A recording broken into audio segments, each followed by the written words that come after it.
Reprise effective des classes ici au lycée d'enseignement général de février d'Agbalépé-Dogan, 2 semaines après les congés de Pâques. Élèves, enseignants, personnel administratif, tous ont répondu présents à ce premier jour de rentrée qui annonce ainsi le second et dernier semestre de l'année académique.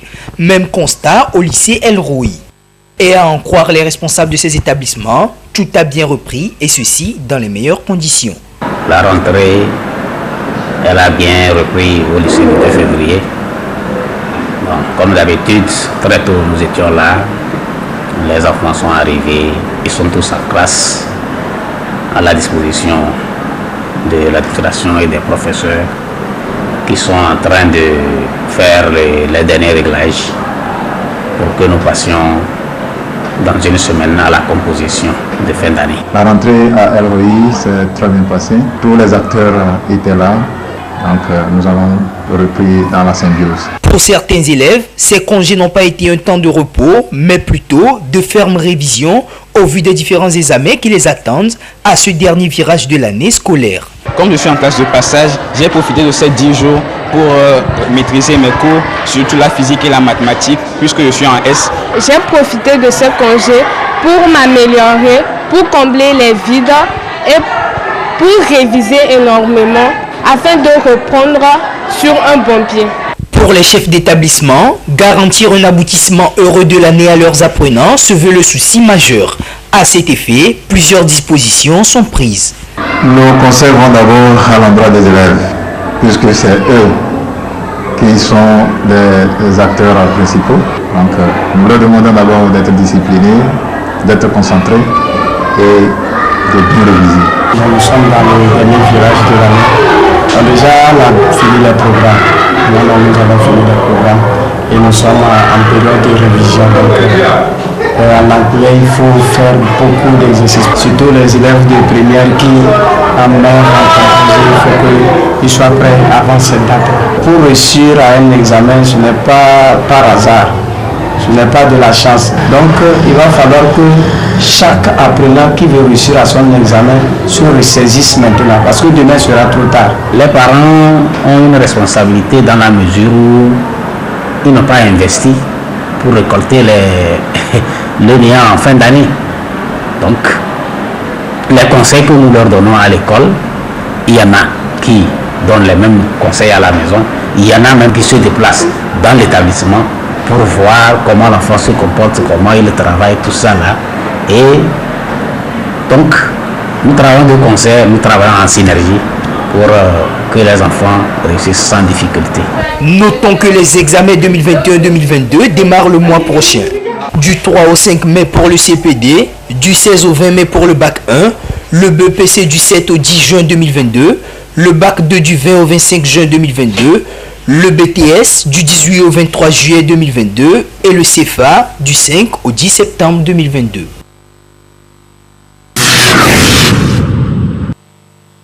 Facteur d'épanouissement personnel, la lecture joue un rôle important dans le développement d'une personne.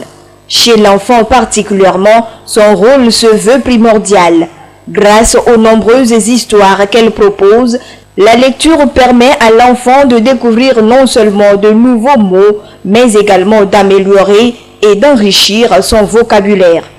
C'est donc pour faciliter et aider l'enfant à mieux cibler ses goûts en matière de lecture que les bibliothèques leur ouvrent les portes en proposant différents types d'ouvrages adaptés à leur niveau, comme ici au CCL Agoué. Nous travaillons plus avec les élèves de l'école primaire préscolaire jusqu'aux universités, voire même les fonctionnaires. Donc l'importance de la lecture au niveau des tout petits que nous avons, parce que nous avons un rayon dédié à ces enfants, là où nous trouvons la bibliothèque verte et la bibliothèque rose, et avec les bandes dessinées aussi. Chaque enfant trouve son importance dans cette lecture où il trouve les documents qu'il aime. Comme actuellement, dans la suite dans laquelle nous sommes, c'est les dessins animés qui préoccupent plus les enfants. Nous passons par les bandes dessinées d'abord avant d'aller au niveau des documents de spécialité où nous les accompagnons dans les lectures suivies et guidées. Ici, au centre socio-culturel Loyola, l'on procède régulièrement à l'actualisation des rayons des livres, en particulier celui dédié aux enfants, ceci dans le but d'être surtout en norme avec les programmes du système éducatif en cours. À cet effet, des collaborations étroites se font avec des établissements scolaires. Pour l'actualisation de nos rayons à la bibliothèque au centre social Loyola, nous nous référons aux établissements scolaires collaborateurs des centres sociaux Loyola. Donc pour cette année, nous avons essayé d'effectuer des tournées dans les établissements scolaires pour pouvoir voir ce qu'ils ont dans leur programme, pour voir si ça concorde avec ce que nous avons dans notre bibliothèque. À notre grand étonnement, le système a changé dans l'établissement scolaire. Ils utilisent actuellement un système APC. Donc, pour avoir ces documents, pour actualiser notre bibliothèque, nous devons nous référer au ministère de l'Enseignement et aussi travailler en collaboration avec certains professeurs qui ont déjà accès à ce système-là pour pouvoir voir comment appuyer nos jeunes intellectuellement à la bibliothèque des centres sociaux Loyola. Cependant, approvisionner la bibliothèque en documents adaptés selon les niveaux des enfants n'est toujours pas chose facile. Dès lors, les bibliothécaires se voient obligés de faire appel à des partenaires. La bibliothèque ne se résume pas en une seule personne. Nous souhaiterions que ces enfants, ces jeunes viennent faire des propositions, des suggestions, selon les programmes qui sont dans les établissements, selon les répétiteurs dans les maisons, pour qu'ensemble, avec les donateurs locaux et internationaux, on puisse voir si nous pouvons actualiser le fonds documentaire de notre centre.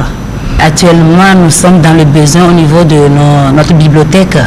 Donc, nous lançons un appel à tous ceux qui ont la bonne volonté de pouvoir nous venir en aide pour qu'on puisse actualiser notre bibliothèque pour le bien de nos jeunes, pour un Togo prospère. Assurer l'égalité d'accès à la lecture et aux sources documentaires à tous les enfants permettrait de leur garantir une indépendance intellectuelle et ainsi contribuer au progrès de la société.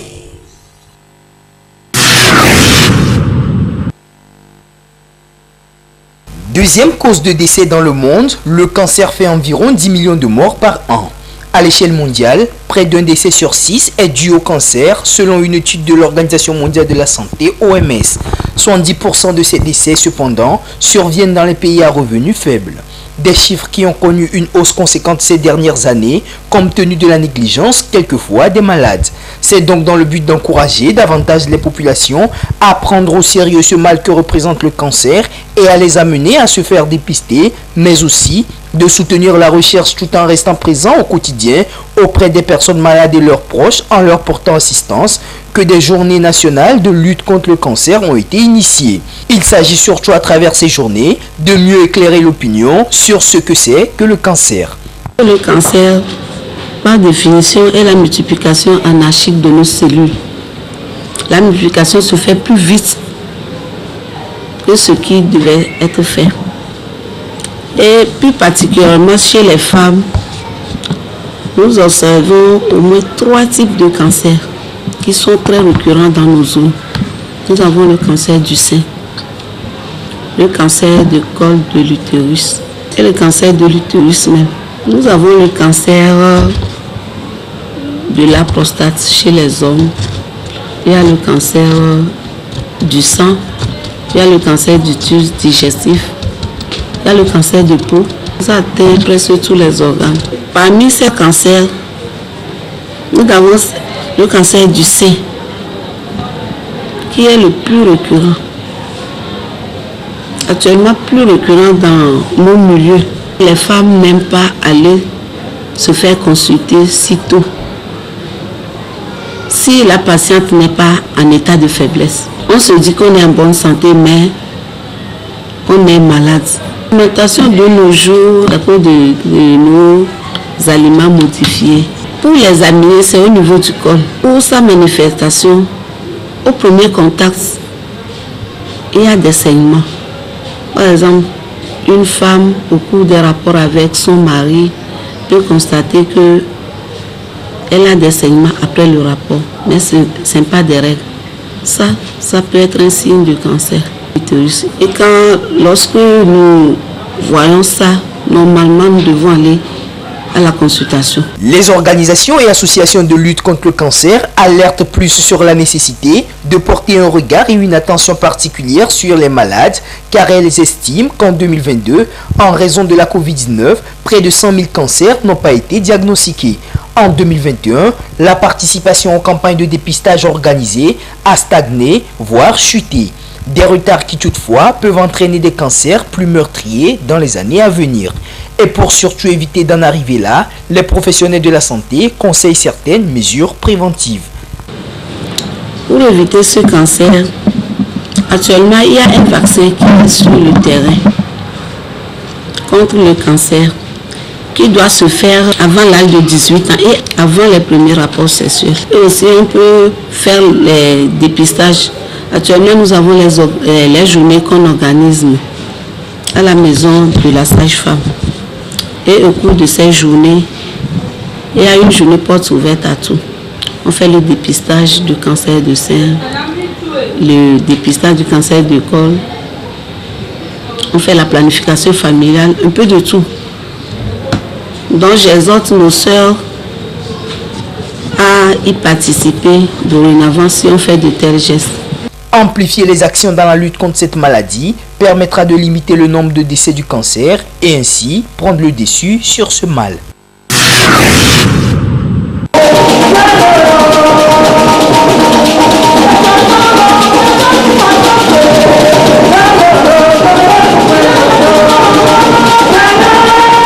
Soirée spectacle de la chantre Eyonom Tété qui était en concert à Lemay ce lundi de Pâques.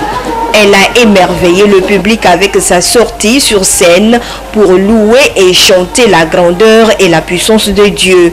C'est à travers son album Maougan Nous Sentons qui a été lancé officiellement à travers ce concert. Mon album Maougan Nous Sentons, ça parle de Jésus-Christ. Que tout le monde vient à Jésus. Moi, je suis dans le tradit. Les gens nous appellent que les chansons là, ça fait des miracles à eux. Près de 3 heures d'horloge, le public a apprécié de très belles prestations de la chantre et de son groupe. Très émus, les spectateurs ont salué et encouragé l'artiste à poursuivre dans cette même lancée sa carrière musicale. J'ai trouvé la soirée géniale, tout a été parfait. Les chansons géniales, parce que c'est la tradition. Je l'encourage à continuer. Par la grâce de Dieu, je sais qu'elle ira très loin. Elle a réussi. On doit rendre grâce à Dieu pour cette soirée. C'est vraiment excellent parce que dans la tradition, beaucoup de personnes n'ont pas développé la tradition dans le christianisme. Mais avec ce que nous venons de voir ce soir, vraiment, ça nous a vraiment émus. Et si elle élargit cette tradition, là, je vois que ça va ramener les fidèles vers Dieu. Ce qui fait la différence et l'originalité chez l'artiste Eyonom, c'est bien la tradition. Son album est composé de 9 titres et le message, le voici. J'aimerais dire à tout le monde, à tous les Togolais, que notre Seigneur Jésus est bon, que tout le monde croit à lui, que notre Dieu peut faire tout ce que tout le monde désire. La chantre Eyonom Tété envisage de lancer un autre album dans les jours à venir. Compte tenu de ses moyens limités, elle demande l'appui et le soutien des bonnes volontés afin de réaliser sa mission.